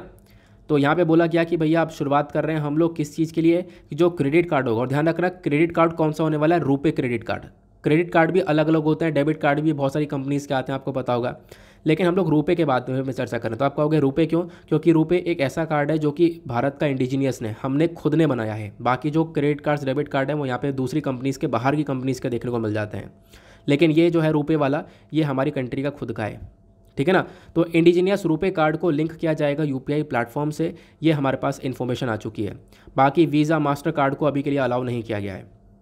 अब क्वेश्चन ये है कि आपको फैसिलिटी क्या मिलेगी, तो देखो यहाँ पर इसका बेनिफिट क्या होगा। सबसे बड़ी बात तो ये है, अगर मान लो आपका क्रेडिट कार्ड को लिंक कर दिया जाए यूपीआई से, तो आपको डेफिनेटली काफ़ी सारे फ़ायदे होंगे। आपने देखा होगा जब भी आप लोग यहाँ पे काफ़ी सारी सामान लेने जाते हो, ठीक है, चीज़ जब लेने जाते हो, कुछ भी आप ऑनलाइन प्लेटफॉर्म से कोई परचेज़ कर रहे हो, कुछ चीज़ को मोबाइल फ़ोन परचेज़ कर रहे हो या कुछ भी परचेज़ कर रहे हो, तो वहाँ पे आपने देखा होगा नीचे लिखा हुआ होता है कि अगर आप क्रेडिट कार्ड यूज़ करोगे तो इस पर इतनी छूट मिलेगी, HDFC का क्रेडिट कार्ड करोगे तो इतनी छूट मिलेगी। तो यहाँ पर ये बेसिकली यहाँ पर आप कह सकते हो क्रेडिट कार्ड के अंदर काफ़ी सारी छूट वगैरह प्रोवाइड करवाई जाती है, ऑब्वियसली आपको ध्यान रखना है। तो यूपीआई प्लेटफॉर्म से आप लोग यहाँ पर अभी जो पेमेंट है, जैसे कि मान लो अभी जो शॉप्स हैं, जो बड़ी बड़ी शॉप्स होती हैं, वहाँ पे आप लोगों को पेमेंट करना है, तो आप सिंपल अपने डेबिट कार्ड से कर देते हो आराम से। लेकिन मान लो आपके पास में डेबिट कार्ड नहीं है, आपकी लिमिट खत्म हो चुकी है, अब आपके पास में क्रेडिट कार्ड है, आप क्रेडिट कार्ड से पेमेंट करना चाहो तो कर सकते हो। तो पहले तो नहीं कर सकते थे, अब क्या है, देखो पहले क्या करना पड़ता था, पहले देखो बहुत सारी जो दुकान वाले हैं उनके पास में POS मशीन होती है, पॉइंट ऑफ सेल, यानी कार्ड की जहाँ पे स्वैपिंग वगैरह की जाती है ना, मशीन आपने देखी होगी, जिस मशीन पे कार्ड की स्वैपिंग हम लोग करते हैं। स्वैपिंग करने के बाद में क्या होता है, आपके बैंक अकाउंट से पैसा कट जाता है। लेकिन बहुत सारे जो शॉप्स वाले हैं, मर्चेंट्स हैं, उनके पास में मशीन होती नहीं है ना, क्रेडिट कार्ड वाली मशीन होती नहीं है, पॉइंट ऑफ सेल टर्मिनल नहीं होता। तो इसलिए अब यूपीआई प्लेटफॉर्म यानी QR कोड बेस्ड, यानी सब QR के कोड तो सभी के पास में देखने को मिलेगा।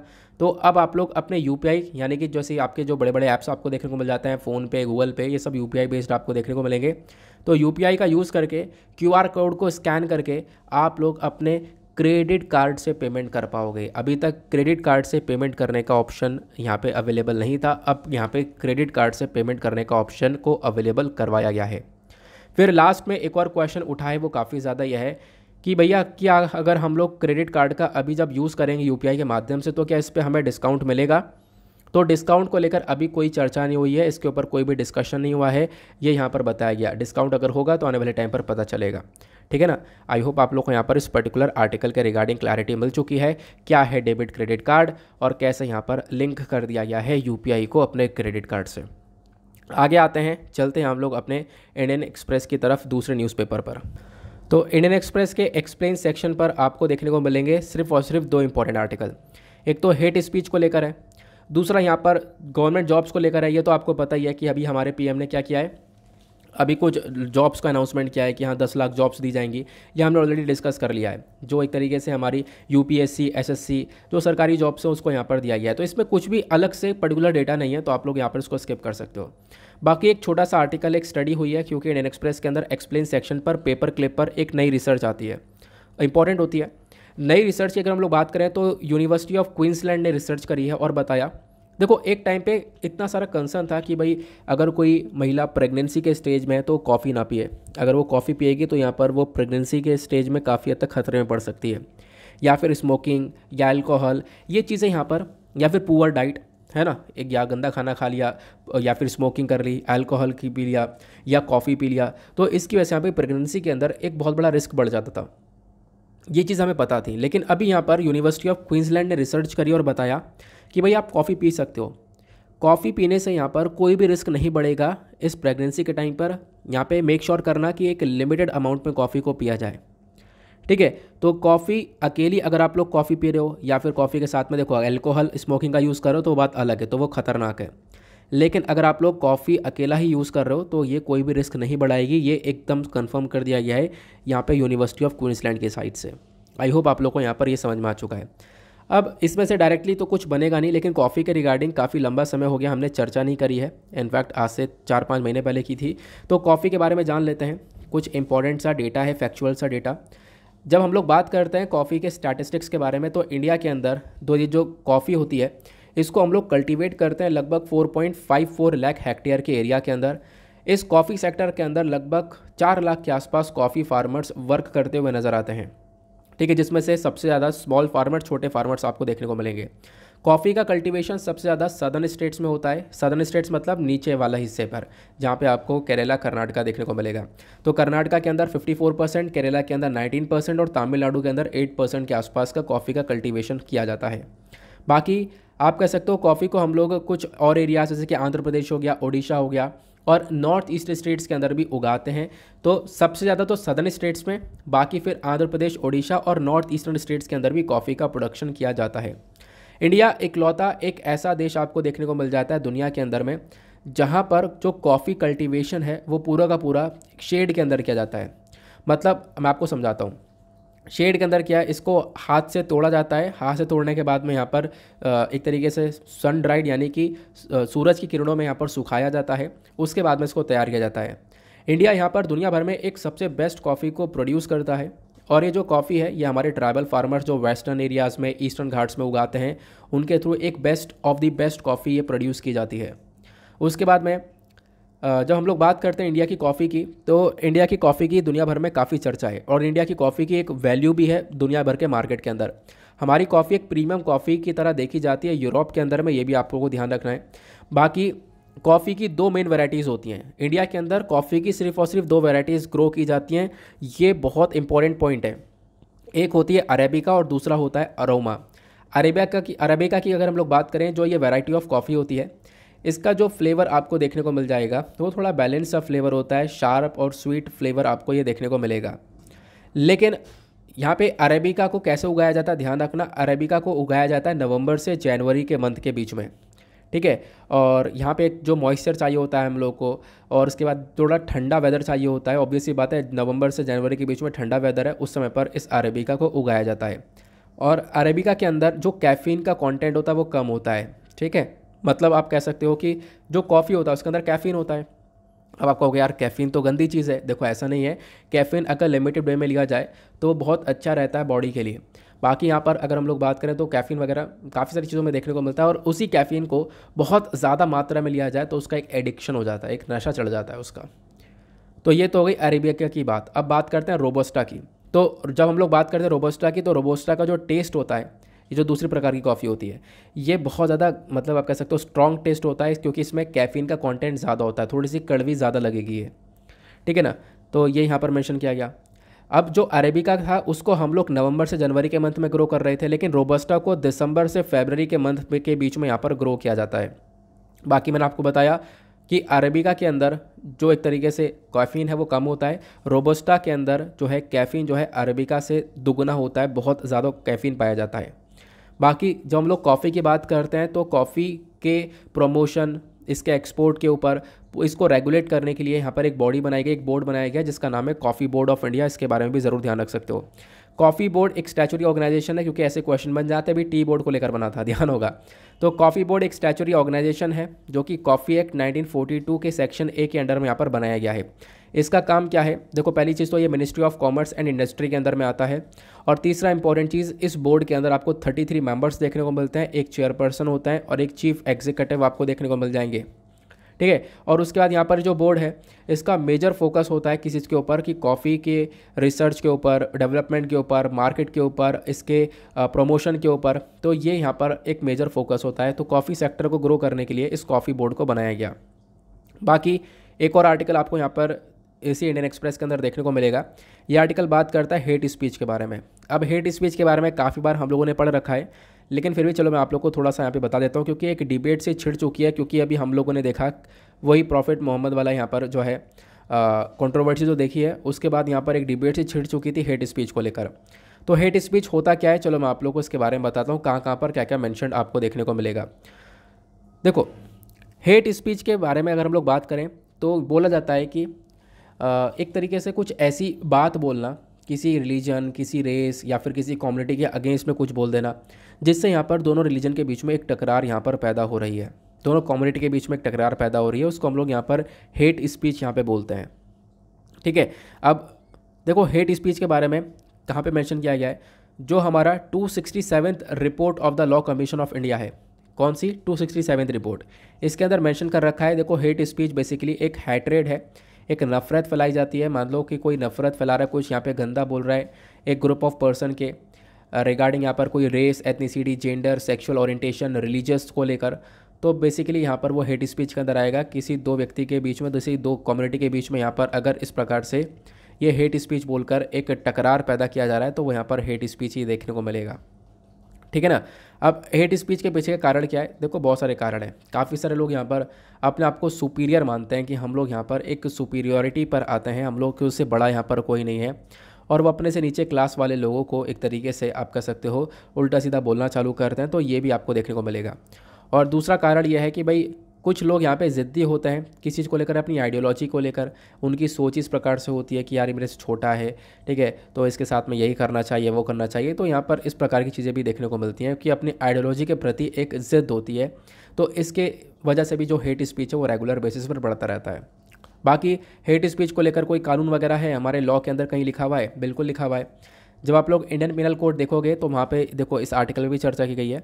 आईपीसी के अंदर सेक्शन 295A है ना, साथ ही साथ सेक्शन 153A, तो इस आर्टिकल से हटकर भी आपको इन्फॉर्मेशन मिल रही है। तो आईपीसी के अंदर सेक्शन 153A और सेक्शन 153B की जब हम लोग चर्चा करते हैं, यह बात करता है कि अगर कोई हेट स्पीच दिखाता है, किसी दो ग्रुप्स के अंदर यहाँ पर ही टकरार पैदा करता है, तो उस व्यक्ति को यहाँ पर पनिशमेंट दिया जाएगा। बाकी सेक्शन 295A जो है आईपीसी का, ये भी यहाँ पर डील करता है पनिशमेंट को लेकर, कि कोई इस प्रकार से अगर हेट स्पीच फैलाता है ना, तो ये यहाँ पे डील किया जाएगा। बाकी सेक्शन 505 क्लॉज 1 और 505 क्लॉज 2 जिसके बारे में चर्चा की गई है, ये भी आईपीसी का ही क्लॉज आपको देखने को मिलेगा। ये भी यहाँ पर ये बोलता है कि मान लो कोई क्या कर रहा है, कोई कुछ चीज़ को पब्लिसाइज़ कर रहा है, कोई यहाँ पर कुछ कंटेंट को सर्कुलेट कर रहा है, ठीक है, हेट स्पीच का जो कंटेंट है उसको सर्कुलेट कर रहा है, तो उसके अगेंस्ट में भी यहाँ पर स्टेप उठाया जाएगा, उसको भी पनिशमेंट मिलेगा।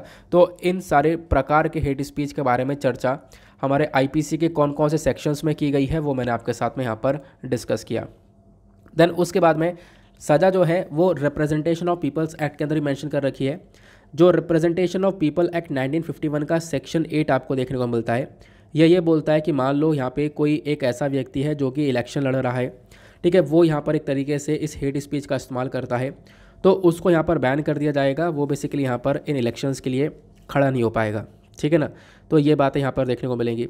बाकी आईपीसी को लेकर ये इंपॉर्टेंट इन्फॉर्मेशन में डिस्कस के लिए अलग अलग कमेटी बनी, जिनका मेजर फोकस यही रहा है कि देखो पनिशमेंट जो है उसको बढ़ा दिया जाए, यहाँ पे हेट स्पीच को जैसे तैसे रोका जाए। बाकी एक वे फॉरवर्ड ऐसा हो सकता है कि देखो एक सबसे अच्छा तरीका यह है कि एजुकेशन को फैलाया जाए। जो हमारा एजुकेशन सिस्टम है उसके अंदर बहुत ज़्यादा पावर है, पोटेंशियल है, वो एक बहुत बड़ा रोल प्ले कर सकता है लोगों के अंदर एक अच्छी थिंकिंग को डेवलप करने में। तो इस तरीके से भी हम लोग यहाँ पर हेट स्पीच को कंट्रोल कर सकते हैं, ठीक है ना। आगे आते हैं। तो ये तो बात हो गई हेट स्पीच को लेकर, यानी कि हमने अभी द हिंदू और इंडियन एक्सप्रेस के जो भी आर्टिकल्स थे, एक्सप्लेन सेक्शन के इंडियन एक्सप्रेस के आर्टिकल्स थे मेजरली, वो हमने डिस्कस कर लिए। बाकी यार आप लोगों से यहाँ पर एक छोटी सी रिक्वेस्ट रहेगी कि जैसे मैंने अभी आपको बोला था ना, एक आर्टिकल है कौन सा वाला, ये डिमोलिशन वाला। तो इस आर्टिकल के बारे में बिल्कुल डिट्टो जो भी इस आर्टिकल के अंदर मेंशन है, बिल्कुल सेम टू सेम चीज़ें मैंने आपके साथ में कवर कर रखी है मॉर्निंग के वीडियो में। आप लोग प्लीज़ एक बार करंट अफेयर का वीडियो ओपन कर लेना, वहाँ पे मैंने आपको इस साथ में चौथा या पांचवा आर्टिकल डिस्कस किया है, ठीक है। जो मॉर्निंग वाला वीडियो आता है बिल्कुल सेम टू सेम, कि भाई बुलडोज़र नहीं चलाना चाहिए, ठीक है। और बहुत सारे जो इंटरनेशनल लॉ हैं, ठीक है, वो इंटरनेशनल लॉ वायलेट हो रहे हैं, कानून वायलेट हो रहे हैं अगर इस प्रकार से किसी का घर तोड़ा जा रहा है तो, ठीक है। क्योंकि इंटरनेशनल लॉ बोलता है कि हम लोग किसी को घर से अलग नहीं कर सकते, उसको प्रॉपर राइट टू प्रॉपर्टी मिलता है। वो सारी मेजर सी बातें, सिंपल सी बातें। अब यह कि इसके बारे में हमने इतनी बार डिस्कशन कर रखा है, एक प्रॉपर नोट्स मैंने आपको प्रोवाइड करवा रखे हैं। डोंट वरी, पीडीएफ में मैं फिर से प्रोवाइड करवा दूंगा, लेकिन आप लोग प्लीज़ इतना काम करना, वीडियो बहुत लेंदी हो चुका है, अभी समझाऊंगा 10 मिनट और लगेंगे तो 1.5 घंटे का पहुँच जाएगा। तो इस वजह से बोल रहा हूँ कि मॉर्निंग का जो करंट अफेयर का वीडियो है उसमें एक बार यहाँ पर इसको कवर कर सकते हो। बाकी फटाफट हम लोग यहाँ पे क्या करेंगे, अपने वोकैब्स को देखेंगे और साथ ही साथ आज के मेंस का क्वेश्चन। अरे यार, मेंस का क्वेश्चन के लिए आज लेट हो चुके हैं, तो आज का मेंस का क्वेश्चन इंटरेस्टिंग सा इंपॉर्टेंट भी है। यहाँ पे बोला जा रहा है माइक्रोप्लास्टिक के बारे में। देखो, जो माइक्रोप्लास्टिक है हमारे एनवायरमेंट के अंदर, वो हमारे एनवायरमेंट के लिए एक बहुत बड़ा खतरा है, बिल्कुल खतरा है। अभी क्या हुआ, इसका माइक्रोप्लास्टिक देखने को मिला एंटार्क्टिका के अंदर, और इसके बारे में आपको एक्सप्लेन किया है कल के करंट अफेयर के वीडियो में, ठीक है। जो हमारा 16 जून का करंट अफेयर का वीडियो है उसमें मैंने एक्सप्लेन किया है, तो आपको अगर समझ में नहीं आता है तो आप वहाँ से भी कवर कर सकते हो। तो आपको इसी के टॉपिक के ऊपर अपना आंसर लिखना है। माइक्रोप्लास्टिक जो एनवायरमेंट में है वो एक बहुत बड़ा खतरा है एनवायरमेंट के लिए, और साथ ही साथ माइक्रोप्लास्टिक का इम्पैक्ट एंटार्क्टिका के ऊपर क्या पड़ रहा है ये आपको नीचे कॉमेंट सेक्शन बताना है, इसके बारे में लिखना है 250 शब्दों के अंदर। बाकी आज की जो वोकैब्स है उसके बारे में चर्चा करते हैं। तो सबसे पहली वोकैब आती है अबाउंड। अबाउंड मतलब है लार्ज नंबर में एग्जिस्ट होना, या फिर मतलब एक बहुत ज़्यादा मात्रा में होना। दूसरा आता है इंसेंडियरी। इंसेंडियरी का मतलब होता है यहाँ पर भड़काने वाला, ठीक है। फिर आता है तीसरा वर्कअप आता है थ्रॉटलिंग। थ्रॉटलिंग का मतलब होता है इंटेंशनली क्या करना, इंटरनेट की स्पीड को मतलब जानबूझ के कम कर देना, बढ़ा देना, तो इसको हम लोग बोलते हैं थ्रॉटलिंग। उसके बाद आता है एक लेजिटिमेट। लेजिटिमेट मतलब वैध, यानी कि अकॉर्डिंग टू द रूल्स, कानून के मतलब रिगार्डिंग आपको देखने को मिलेगा, जिसको हम लोग वैध बोलते हैं। बाकी एक आता है डिमोलिशन। डिमोलिशन हमने समझ लिया है, एक्ट ऑफ डिस्ट्रॉइंग, किसी चीज़ को तोड़ना, डिस्ट्रॉय करना, वो हमारा डिमोलिशन कहलाता है, ठीक है। तो ये कुछ टर्म्स हैं जिसको आप लोग यहाँ पर यूज़ कर सकते हो, ये वोकैब्स यहाँ पर डेली बेसिस पर हम लोग लेकर चलते रहते हैं। बाकी अब फटाफट हम लोग अपने आज के प्रीलिम्स के क्वेश्चन का आंसर भी ज़रूर देख लेते हैं। तो क्वेश्चन ये था, टर्म्स WannaCry, पेटिया, इटर्नल ब्लू, ये आखिरकार किस चीज़ से संबंधित है, तो इसका करेक्ट आंसर सी हो जाएगा। ये तीनों ही चीज़ें साइबर अटैक से संबंधित हैं, तो C is the correct answer. Now इसी के साथ करते हैं हम लोग अपने लेक्चर को समाप्त। मिलते हैं आप लोगों से नेक्स्ट वीडियो में। आज के लिए bye bye, have a nice day, thank you and Jai Hind.